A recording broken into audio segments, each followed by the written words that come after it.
देखो आज की वीडियो में मैं आपसे बात करने जा रहा हूं पलकों पे पापड़ी आना, मतलब आंखों की पलकों के ऊपर पापड़ी आना। देखो बीमारी का क्या नाम है?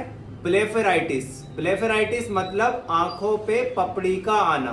देखिए आंखों पे पपड़ी क्यों आती है, आंखों पे पपड़ी आने का क्या रीजन है, किस वजह से बार बार आंखों के ऊपर पपड़ी आ जाती है और आपकी आंखों में दर्द होने लग जाता है, आंखें चिपकने लग जाती है, आंखों में लाइटें चुभने लग जाती हैं, आप सामने जाने से घबराते हैं, किस आ जाते हैं, आपकी आंखों को देख के दूसरी तरफ अपना चेहरा कर लेता है। मतलब कहने का ये है कि आंखों के ऊपर आपकी पपड़ी इस तरह से आ गई कि आपकी पूरी आंखें चिपक गई। देखो ये जो पपड़ी आती है क्यों आती है? देखो ये दो तरीके से आंखों के ऊपर पपड़ी आ सकती है। पहला रीजन कि ये फंगल इन्फेक्शन की वजह से आ सकती है, दूसरा रीजन ये बैक्टीरियल इन्फेक्शन की वजह से भी आ सकती है।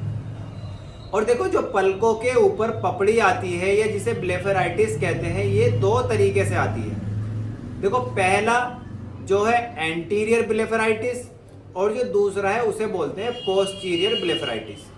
देखिए ये कोई इतनी बड़ी बीमारी नहीं है, इतनी बड़ी समस्या नहीं है आंखों की कि जिससे आप घबरा जाएं।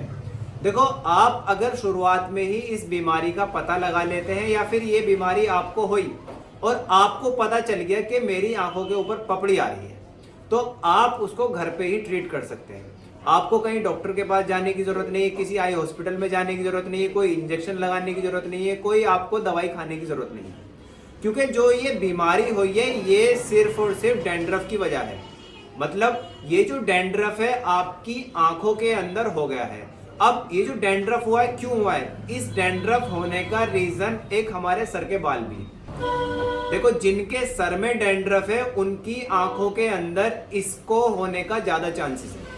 तो सबसे पहले अगर आपकी आंख में पपड़ी आ रही है, मतलब आपकी आंखों के अंदर ब्लेफेराइटिस है और आप उसको ठीक भी कर लेते हैं, आपने कई डॉक्टर से आई चेकअप कराया, उन्होंने दवाइयां दी, आपको ठीक भी कर दिया, बट फिर दोबारा हो गई, तो आपका जो मेन रीजन है कि आपके जो सर में डैंड्रफ है वो बार बार आपकी आंखों के अंदर आ जा रहा है।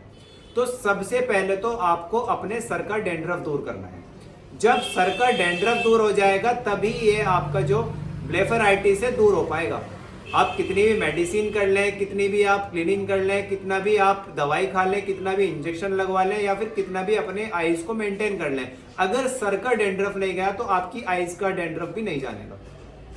देखो ये जो मैंने दो आपको ब्लेफेराइटिस के बारे में बताया था, तो जो पहली जो कंडीशन है इसको हम बोलते हैं एंटीरियर ब्लेफेराइटिस। मतलब कि जो आंखों की पलक है उसके ऊपर डैंड्रफ या फिर किसी डेब्रिस का जम जाना या फिर कोई भी एक फ्लूइड एक्यूमुलेट हो जाना। तो आपको सिर्फ क्या करना है, उसको क्लीन करना है और अपनी आईज को साफ कर लेना है। आप आंखों को क्लीन करेंगे ये आपका डैंड्रफ दूर हो जाएगा।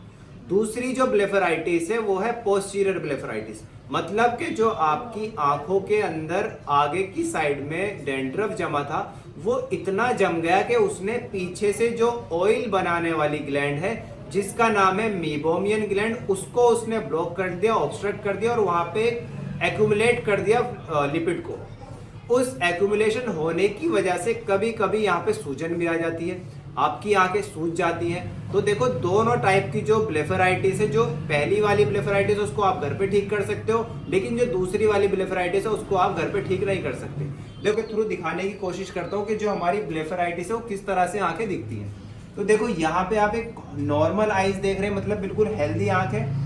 इसके अंदर आप फॉलिकल देख सकते हैं, कुछ भी यहाँ पे जमा हुआ नहीं है। लेकिन जो ब्लेफेराइटिस का पेशेंट है उसकी ये जो ब्लेफेराइटिस में क्या है, यहाँ पे एक छोटे छोटे पार्टिकल जम गए। इन जमने की वजह से आपको ये बीमारी हो गई और यहाँ पे पपड़ी बन गई। तो देखो यहाँ पे हमने दिखा रखा है कि ये ईयरबड्स से इसके थ्रू इनको आंख को साफ किया जा रहा है। देखो मेन हमारा इसको कैसे ट्रीट किया जाता है कि सिर्फ और सिर्फ हमारी आंखों की सफाई की जाती है। इसमें मैं आपको वीडियो के थ्रू समझाने की कोशिश कर रहा हूँ। देखो ये हमारे एक हेल्दी आईज है, इस आईज के अंदर कुछ ना कुछ जम गया है। देखो आपको नजर आ रहा होगा, ये लिपिड की लेयर भी हो सकती है, ये डस्ट पार्टिकल भी हो सकता है, ये डेब्रिस भी हो सकता है या फिर ये कोई डैंड्रफ भी हो सकता है। ये तो है हमारा एंटीरियर ब्लेफेराइटिस के बाद। लेकिन जो पोस्टीरियर ब्लेफेराइटिस है जिसमें मैंने आपको बताया था कि हमारी जो मीबोमियन ग्लैंड है वो उसमें कुछ ऑब्स्ट्रक्ट हो जाता है, उसमें कुछ जम जाता है। तो देखो यहाँ पे हल्का सा सूजन टाइप हो गया तो ये सूज जाती है। दूसरा, अब हम इसकी ट्रीटमेंट की तरफ चलते हैं कि कैसे हम इससे बच सकते हैं, कैसे इसको ठीक कर सकते हैं। तो सबसे पहला जो ट्रीटमेंट दिया गया है इसमें सबसे ज़्यादा इफेक्टिव जो है वो है आपको हॉट फर्मेंटेशन, मतलब अपनी आंखों की सिकाई। आपको कम से कम 5 से 10 मिनट के लिए अपनी आंखों को सिकाई करना है। जब आप आंखों की सिकाई करेंगे तो सिकाई करने से आपको हीट मिलेगी, और हीट मिलने के बाद ये जो मीबोमियन ग्लैंड है ये ऑयल प्रोड्यूस करेगी, और जितना भी डेब्रीज जमा हुआ होगा उसको ये बाहर की तरफ निकाल देगी।